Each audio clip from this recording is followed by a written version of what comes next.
Alors, rebonjour, bienvenue à la partie 2 sur les fonctions transcendantes, pardon, c'est pas tout à fait pareil. Donc, ici, le chapitre ou la section, ça va être règles de dérivation et je vous fais ça vraiment pratico-pratique. Règles de dérivation.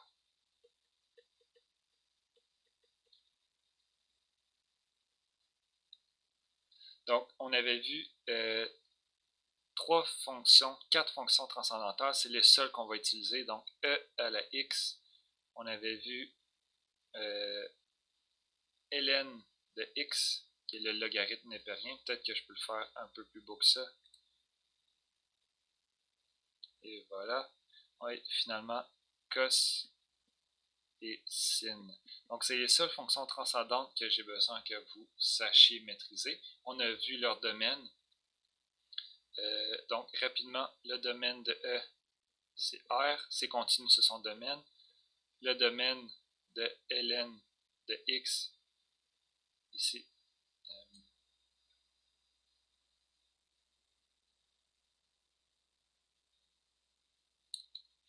excusez-moi, je vais juste écrire deux petits points. Donc, ici, R. Donc, ici, son domaine, c'est R plus privé de 0. Ici, le domaine pour ces deux-là, c'est R. Ils sont continus sur leur domaine.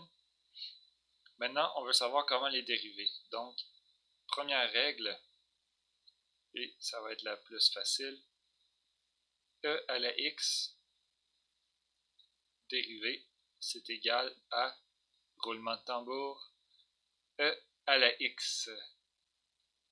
Et voilà, c'est tout. Et là, vous avez rencontré l'unique fonction telle que sa dérivée est égale à elle-même. Et c'est la définition exactement d'exponentielle. Je vais m'attarder là-dessus quelques secondes, puisqu'il n'y a pas grand-chose à dire pour la règle de dérivation.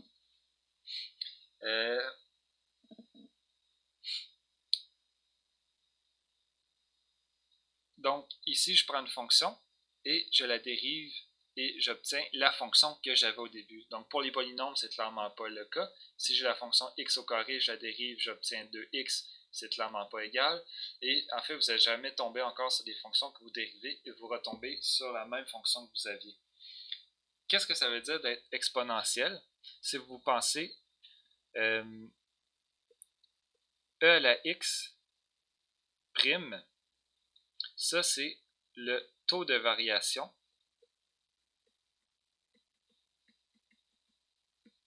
de e à la x. Donc, ça nous dit comment que, si on veut savoir comment ça varie x, e à la x pour un petit changement. Donc, ça, c'est la réponse. Et ça, c'est égal à e à la x. Donc, le fait extraordinaire avec les fonctions exponentielles, c'est que son taux de variation, c'est égal à sa valeur.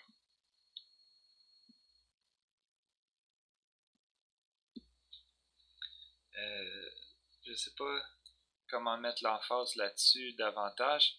Par exemple, si on revient avec une fonction qu'on connaît bien, qu'on aime bien, x au carré, ça c'est x au carré. Si à ce stade-ci, par exemple, en 2, là je suis rendu là, je veux savoir comment vite ma fonction varie. Ce que je peux faire, en ce moment ma fonction est en train de monter, je veux savoir à quelle vitesse que ça varie. Je peux prendre sa dérivée, donc 2x, et là je l'évalue en 2, donc 2 fois 2 c'est égal à 4. Donc sur le graphe ici, je peux zoomer in, pourquoi je peux pas. Donc ici, qu'est-ce qui se passe? Mon taux de variation, c'est égal à 4 précisément. Ça veut dire que quand je suis à la 2,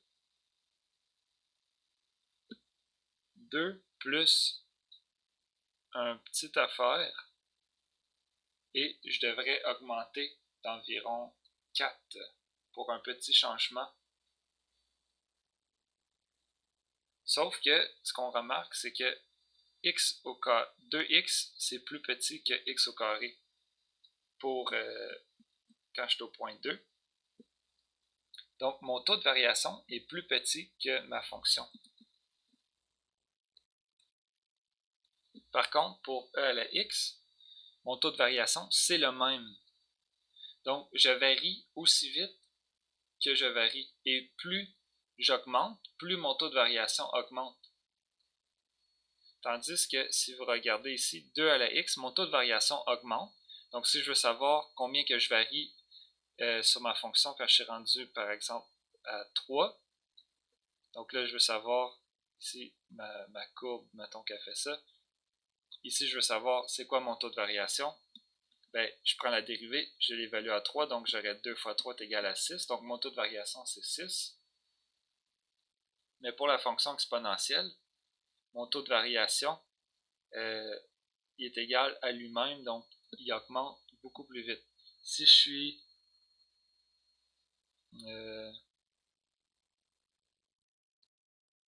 ouais, ben, je pense que c'est juste ça que je voulais souligner, là. Je vais m'arrêter avant de commencer à dire encore plus de niaiseries. Donc, à retenir, mais c'est un fait vraiment intéressant, vous allez sûrement retomber dessus. C'est la fonction qui est sa dérivée est égale à elle-même. Donc, essentiellement, c'est la dérivée la plus fun à prendre. Parce qu'il n'y a pas de calcul à faire. Donc, maintenant, la dérivée de ln de x.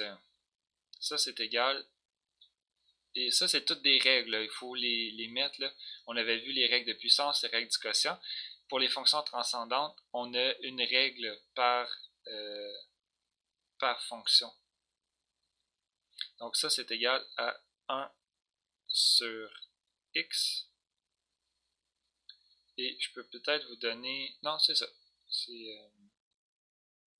vais vous donner une autre règle. Ici, j'ai rien d'autre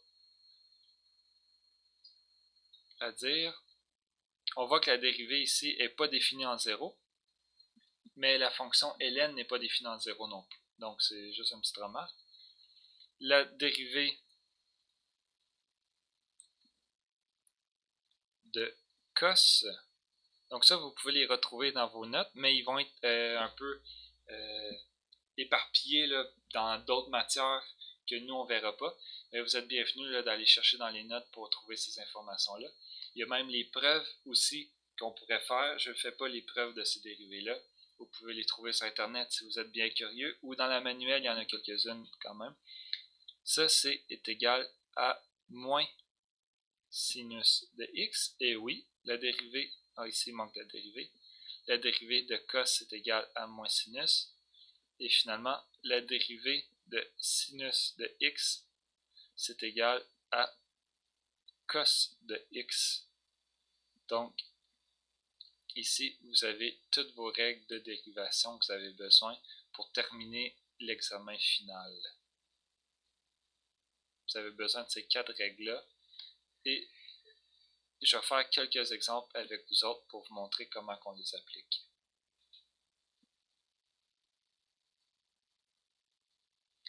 Donc, exemple, et je vais voir si je ne peux pas en trouver d'autres dans le manuel aussi pour que vous ayez plus d'exemples. Donc, on va prendre exemple numéro 1. Calculer la dérivée de cosinus de 2x. Alors là, je ne vous ai pas donné la règle pour ça. Vous n'avez pas besoin. C'est la règle de chaîne qui va vous aider. Donc, on a la règle de dérivation pour cosinus. Maintenant, il suffit de savoir utiliser la règle de chaîne pour trouver. Parce que ça ici, qu'est-ce que c'est? Si f de x c'est égal à cosinus de x. Des fois on omet les parenthèses quand c'est évident. Et si g de x c'est la fonction toute simple de x, alors ça je peux l'écrire comme f rond g de x. Je vais faire une petite preuve à côté. Oups, je ne vais pas changer ça. Parce que f, on va y aller lentement. Quoique à ce stade-ci, je pense que la plupart d'entre vous semblent être rendus à l'aise avec ça. Ça, c'est f de g de x. C'est égal à f g de x est égal à 2x. Et ici, ce qu'on fait, c'est que la boîte qui est là, elle devient tout simplement la boîte qui est ici. Donc, ça c'est cos de 2x. Et là, la règle de chaîne, qu'est-ce qu'elle nous dit? Elle nous dit, prends la dérivée de ce qui est à l'extérieur, donc le f ici, laisse-lui le g de x à l'intérieur, et multiplie tout ça par g de x. Donc, ici, f' de x, je peux le calculer. F' de x, ici j'ai dessiné f, c'est cos. Là, je vais aller voir dans ma table à côté. J'ai la règle de calcul pour calculer la dérivée de cos. C'est moins sinus. Donc ici, la dérivée, c'est moins sinus. Mais là, de g de x. Je vais faire exprès pour le laisser là une ligne de plus, quoique on pourrait le remplacer là tout de suite dedans. Fois la dérivée de g. Donc, je vais le laisser comme ça aussi. G, c'est égal à 2x. Donc, moins sin g, je remplace finalement c2x. Ici, la dérivée de 2x, c'est simplement 2. Donc, si je mets un peu d'ordre dans mes calculs, j'ai moins 2 sin de 2x. Donc, ça serait ma réponse finale ici. Et là, j'en profite, si jamais vous avez des doutes avec les calculs de fonctions trigonométriques, ce qu'il faut faire, c'est vous en venir ici, Derivative Calculator ou votre logiciel préféré. Écrivez cos, vous pouvez l'écrire avec des lettres normales du clavier, vous mettez les parenthèses, au milieu vous mettez 2x, là il le reconnaît. Notez la notation d dx sur cos de x, il faut être à l'aise avec ça aussi. Si jamais vous voulez entrer des fonctions que vous ne voyez pas, à gauche ici vous avez examples, il y a plein d'exemples. Donc par exemple log 8 en base 8 de x, sin x, cos x. Vous avez des options aussi. Donc il y avait peut-être, bon, à vous d'explorer. Donc on fait go, on va espérer qu'il nous donne la même réponse. Donc ici on a moins 2x de sin x. On peut aller voir le graphique aussi. Donc ici en bleu, ça c'est le graphe de 2 cos de x. C'est pas tout à fait le même que cos x. Il est légèrement modifié, mais c'est une fonction qui oscille, ça ressemble. Ça c'est le cos de sa dérivée. Et ça c'était juste à titre informatif.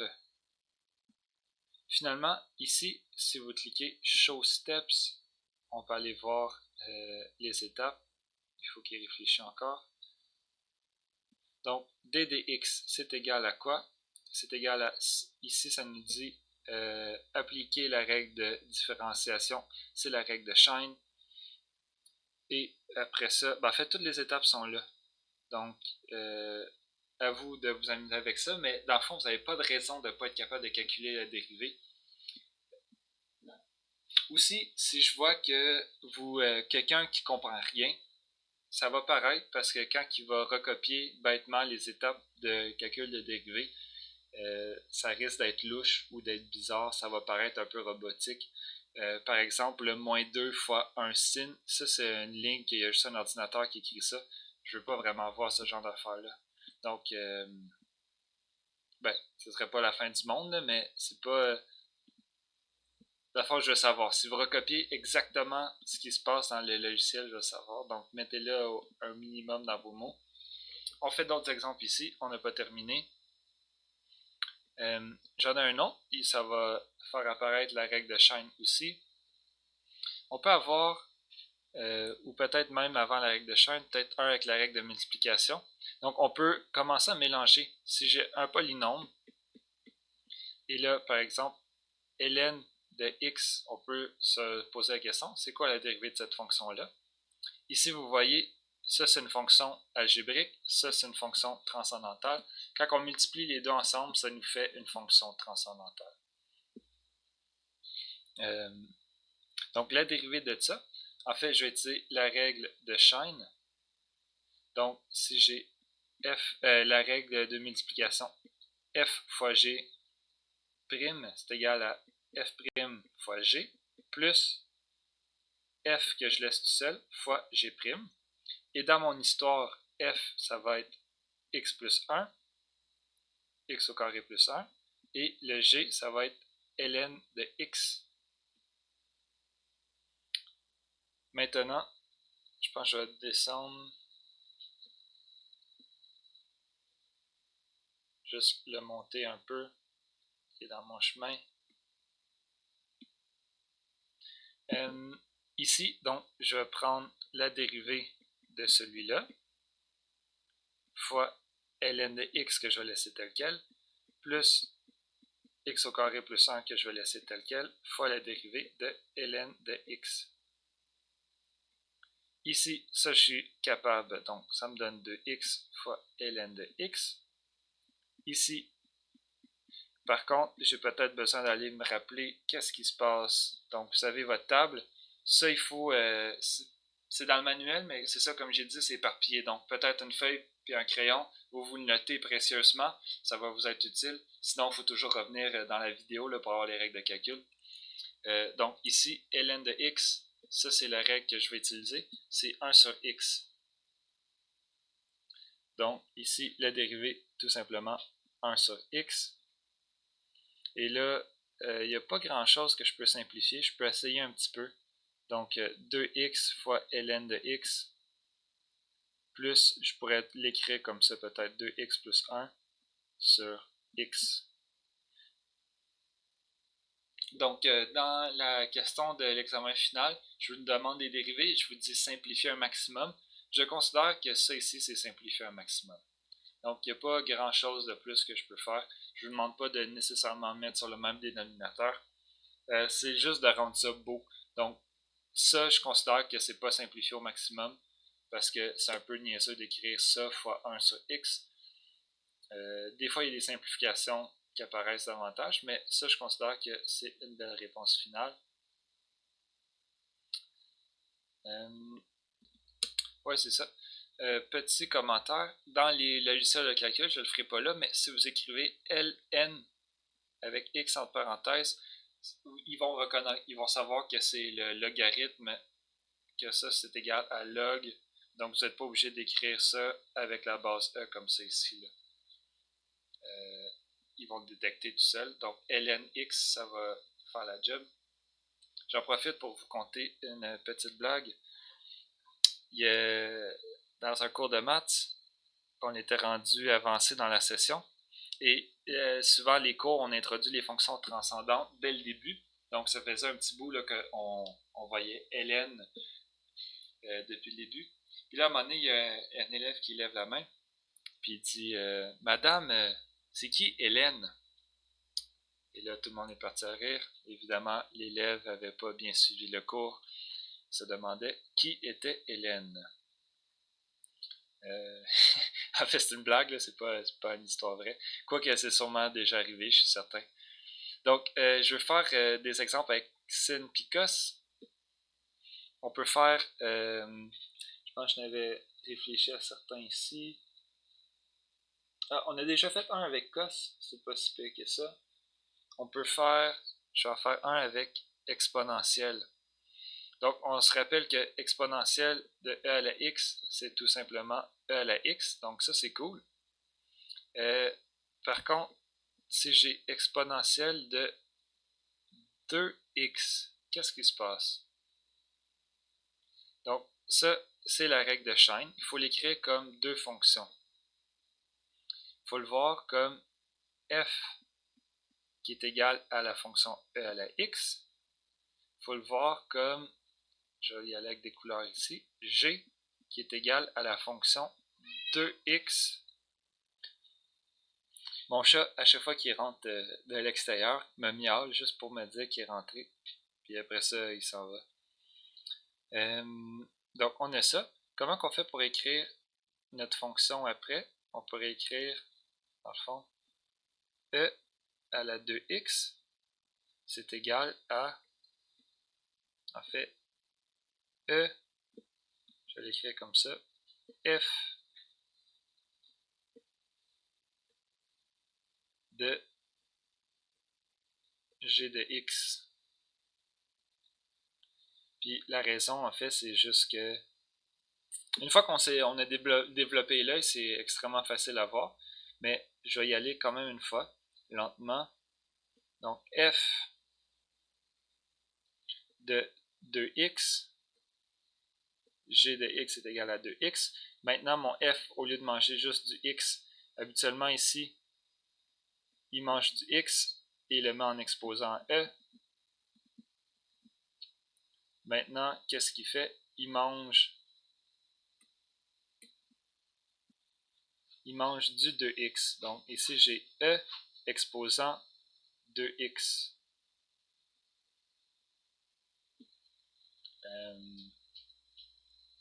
Ouais, c'est ça, donc c'est un peu une tautologie. Donc ça, il faut vraiment s'habituer à être capable de casser les fonctions en plusieurs fonctions. La raison, c'est que 2x, vous savez le dériver, e à l'x, vous savez le dériver, et à l'aide de la règle de chaîne, vous savez comment, la règle de chaîne, je vais la réécrire encore.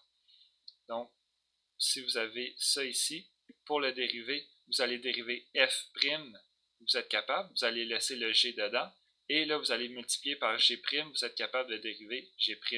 Par contre, si vous voulez juste dériver cette fonction-là, vous n'avez aucune règle de dérivation.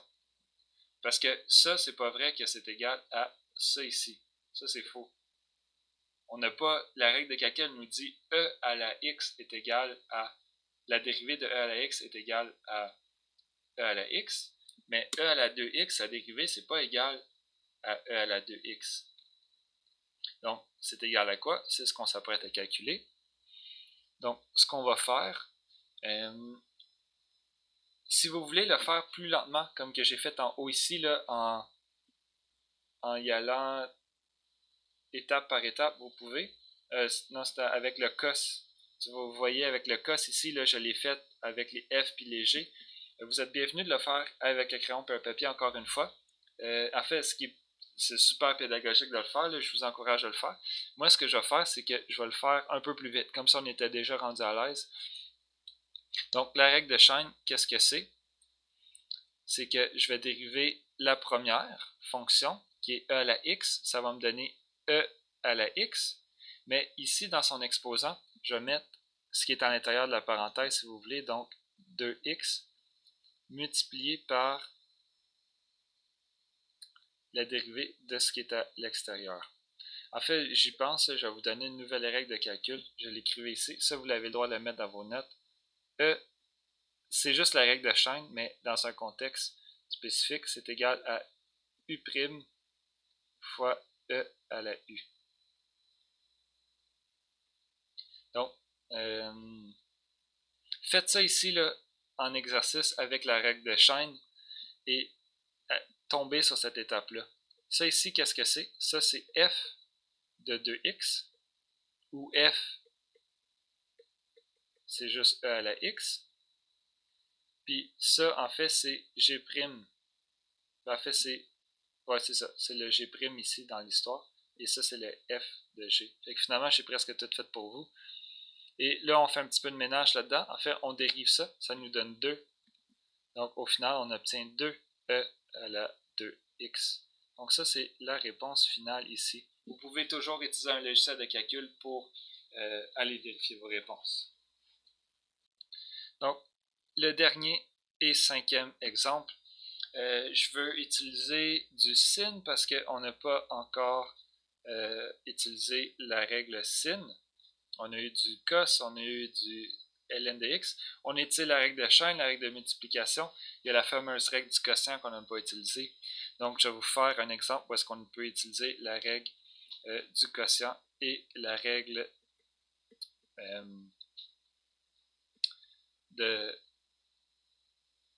la règle de sinus. Ici, un petit commentaire rapide sur le domaine de la fonction. Donc, on ne s'embarquera pas là-dedans, on ne le fera pas ensemble, mais je le fais avec vous pour votre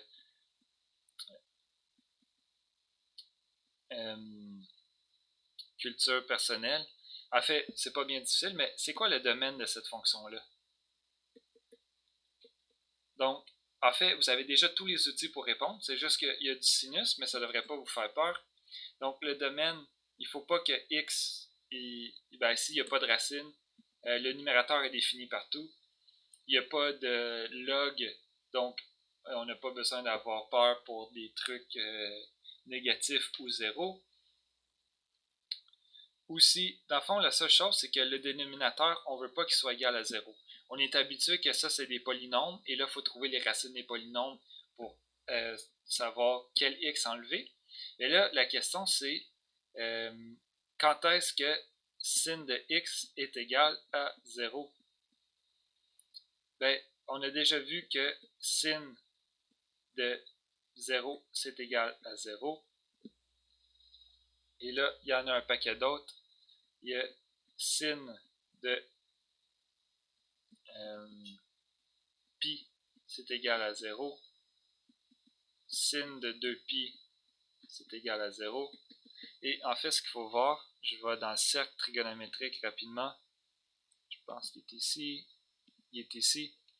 Il faut trouver toutes les fois qu'on donne un angle à notre fonction sin et qu'elle nous recrache 0. Fait ici, on a un beau gros 0. Donc 0 et 360 degrés, si vous voulez, qui est l'équivalent de 0 et pi. Ça, sin nous redonne 0. Donc, quand est-ce qu'on a des coordonnées en y? Parce que sin, ça prend un angle et ça te redonne la coordonnée en y. Ici, pi, on a du 0. En fait, les deux fois qu'on va avoir du 0, c'est à chaque fois qu'on va être à 0 ou à 180 degrés. Mais puisque c'est une fonction périodique, on peut les frapper plusieurs fois. Par exemple, si on fait deux tours, donc imaginez-vous, je fais 360 degrés. Après ça, j'en refais un autre 360. Donc, j'ai fait 720 degrés. Donc, sin de 720 degrés, c'est 0 aussi. Donc, en fait, il y a une infinité de 0. Contrairement à les polynômes, on trouvait une ou deux solutions, ou des fois trois. Ici, il y en a, la façon de l'écrire, ce serait que sin de copie, c'est égal à 0 pour tout k élément de z. Donc z, ça c'est les entiers de moins l'infini, moins 2, moins 1, 0, 1, 2, 3 jusqu'à l'infini. Et la raison, c'est que ça, on peut le voir comme 180 degrés. Donc à chaque fois qu'on fait un multiple de 180 degrés, on se retrouve ici dans le cercle ou bien ici dans le cercle. Et à chaque fois qu'on est là ou qu'on est là, notre coordonnée en y vaut 0. Donc on a il faudrait exclure du domaine. Le domaine, ce serait R privé de Z, je crois. Non, pas tout à fait. C'est pas la bonne façon de l'écrire. Ce serait privé de... En fait, si je l'énumère, ce serait privé de 0, parce que certainement en 0, sin de 0, c'est 0. Donc, on ne veut pas diviser par 0. Sin de pi, sin de 2pi, puis en fait, de façon générale, 3pi, en fait, copie. Et il faudrait enlever aussi même les tours négatifs, parce que dans le fond, quand je dis plus 90 degrés, c'est par là, moins 90 degrés, c'est par là. Donc, les degrés négatifs, c'est comme tourner dans l'autre sens. Donc, il faudra enlever ça de l'autre bord. Donc, ça serait le domaine. Et sur une droite, essentiellement, ça aurait l'air de 0 ici. Puis là, ben, si je fais des cercles blancs à tous les points que j'enlève pour montrer qu'ils ne sont pas dans le domaine, je ferai ça ici. Et ça, c'est pi, 2pi, 3pi, et je pense que vous avez compris le concept. Donc ça, c'était une grosse parenthèse, juste pour dire que oui, on peut dériver cette fonction-là. Oui, elle est continue sur son domaine, mais son domaine, vous voyez, il est vraiment bizarre. Donc théoriquement, ce qu'on aurait dû faire ensemble, c'est passer là, une semaine. Je vous donne toutes sortes de fonctions comme ça. Et là, je vous dis, trouvez le domaine de ces définitions-là. Je peux même mettre x sur, après ça, arctan de x. Et là, vous devez trouver où est-ce que ça c'est défini. Donc là, il faut trouver quand est-ce que arctan de x est égal à 0. Etc., etc. Donc, juste pour vous montrer là, que ça, c'est toutes les choses qu'on n'aura pas vues ensemble. C'est pas des nouveaux concepts, donc vous comprenez déjà le concept qu'on ne peut pas diviser par 0. Et il suffit juste maintenant de l'appliquer, trouver quand est-ce que sin est égal à 0. Mais bon, tout ça, c'était une grosse parenthèse.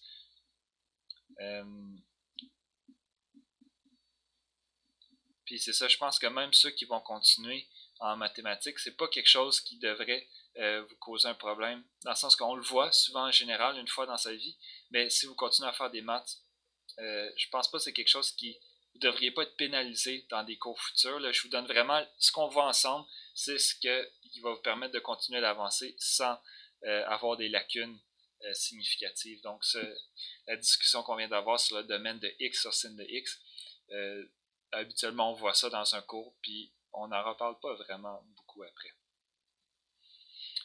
Sinon, vous avez tous les outils. Sinon, vous allez avoir les outils pour être capable de le faire. Donc, finalement, on veut dériver ça. Donc, par la règle du quotient, qu'est-ce qui nous vient?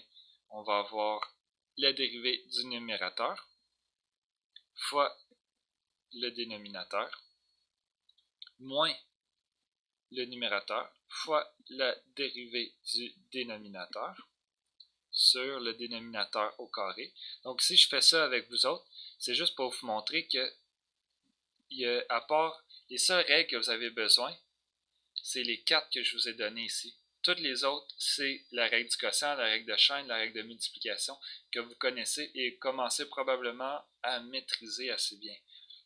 Donc maintenant, je calcule ça. La dérivée de 1 de x, c'est 1. Donc, je vais juste faire ça. Ici, moins x. Et là, la dérivée de sin x, on va aller voir c'est quoi justement. On aurait dû le faire. C'est tout simplement cos ici. Donc, si vous y pensez, le taux de variation de x, de sin de x en x, c'est cos de x. Donc, ça se démontre en fait. Et il y a des raisons géométriques, mais c'est ça, on balaye tout ça sous le tapis pour être capable de juste terminer la session avec ce qu'on a besoin de plus. Et en fait, ici, je fais petite parenthèse sur les fonctions au carré. Quand on a f de x au carré, souvent, on peut le noter tout simplement f au carré de x. C'est exactement la même chose. Je pourrais mettre une définition ici. Là. Quand on fait égal, 2 petits points avant, ça veut juste dire c'est une égalité, mais c'est une égalité un peu comme on l'a décrété. On fait juste dire et voici. Et donc ça, c'est la même chose. En fait, vous allez voir, c'est vraiment plus populaire de mettre le x là, le 2 là. Donc ça ici, ce qui est là, et ce qui est en dessous ici, c'est exactement égal. Donc, j'ai pas rien changé, j'ai pas fait de manipulation quelconque, à part un changement de notation. C'est vraiment pratico-pratique, c'est parce que c'est plus beau, c'est plus fun. Ça revient un peu au même que si on note quelque chose x de même ou qu'on met x à la 1/2, c'est juste un changement de notation. C'est des trucs qui proviennent de l'histoire, puis c'est des modes, c'est esthétique plus que mathématique. Et finalement, ben, on a pas mal fini. Il reste juste peut-être enlever la parenthèse qui ne nous sert à rien. Donc, moins x fois cos de x sur sin x au carré. Et là, encore une fois, dans l'examen final, je vous dis simplifier au maximum. Je considère que ça peut être jugé simplifié au maximum. On pourrait faire une autre mini simplification, mais ça ne serait pas nécessairement aussi beau. Ici, on voit que je peux écrire ça comme sin x sur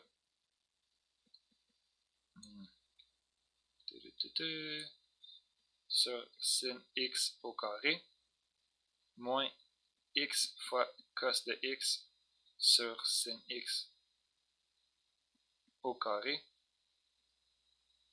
Et là, ici, ben, je peux en enlever 1. Donc, ici, j'ai tout simplement, il va me rester, en fait, il va être au dénominateur. Donc, j'ai plutôt 1 sur, cette fois-ci, juste sin, moins, ben, en fait, c'est ça, là, c'est un jeu de notation, là. Je fais ça juste pour vous amuser, parce qu'on ne le verra pas. On a 50 qui est défini, en fait, 50 de x est égal à, est défini, c'est juste des jeux de notation, vous allez peut-être même vous demander pourquoi c'est nécessaire de faire ça.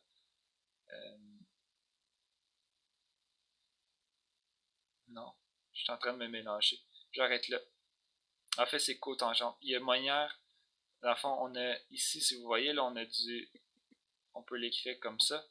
Et ça ici, je pense, c'est égal à cotane. Donc, on pourrait réécrire ça comme x fois cotane